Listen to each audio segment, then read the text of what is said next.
खबरों की माने तो सेना रेलवे के बाद देश में सबसे बड़ा जमींदार बोल लीजिए, लैंडलॉर्ड बोल लीजिए, वो वक्फ बोर्ड ही है।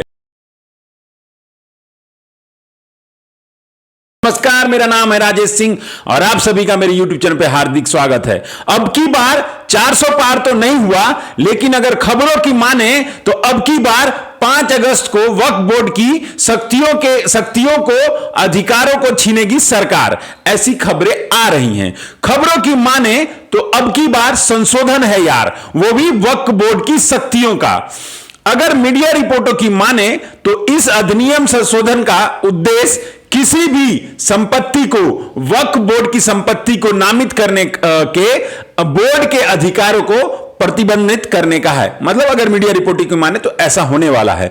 अगर इस वक्फ बोर्ड को लाने का श्रेय किसी को जाता है तो वो है हमारे आदरणीय चच्चा नेहरू जी को। आजादी के बाद भारत में वक्फ बोर्ड एक्ट 1954 नेहरू सरकार ही लेके आई थी। 1995 में इसमें कुछ संशोधन भी हुए।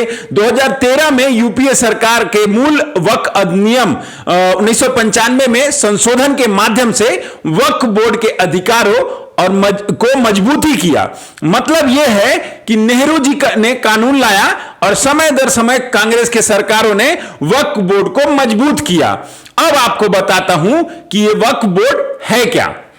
देखिए, वक्फ बोर्ड जो वो संस्था है जो अल्लाह के नाम पर दान दी गई जमीनों की, संपत्तियों की रखरखाव करता है। मतलब देखिए, जैसे जब कोई इस्लाम धर्म को मानने वाला व्यक्ति अपनी जमीन या संपत्ति को जकात में देता, जकात बोलने से एक तरह का दान, जब उसको जकात में देता है तब से वो संपत्ति और जमीन वक्फ की कहलाती है। जब कोई जकात में अपनी प्रॉपर्टी दे देता है तब से उस प्रॉपर्टी पर सिर्फ वक्फ बोर्ड का अधिकार हो जाता है। उस प्रॉपर्टी को अल्लाह की संपत्ति माना जाता है।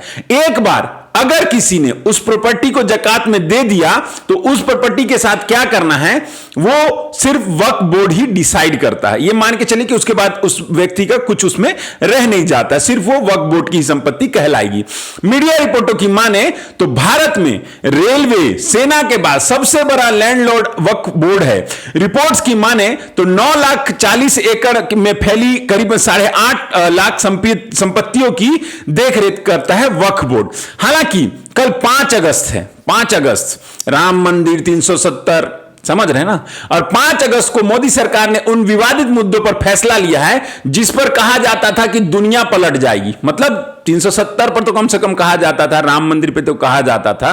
तो अगर मीडिया रिपोर्टों की माने तो एनडीए सरकार कल वक्फ बोर्ड की शक्तियां और अधिकारों को सीमित करने या बोले तो छीनने वाला बिल ला सकती है। जहां तक बात है राजनीति की, ओवैसी जी इस पे चालू हो गए हैं और इस मुद्दे पर घमासान की, तो वो तो आप तय मान के चलिए। आपकी जो भी राय हो कमेंट सेक्शन में जरूर लिखें। इस वीडियो में इतना ही, धन्यवाद, जय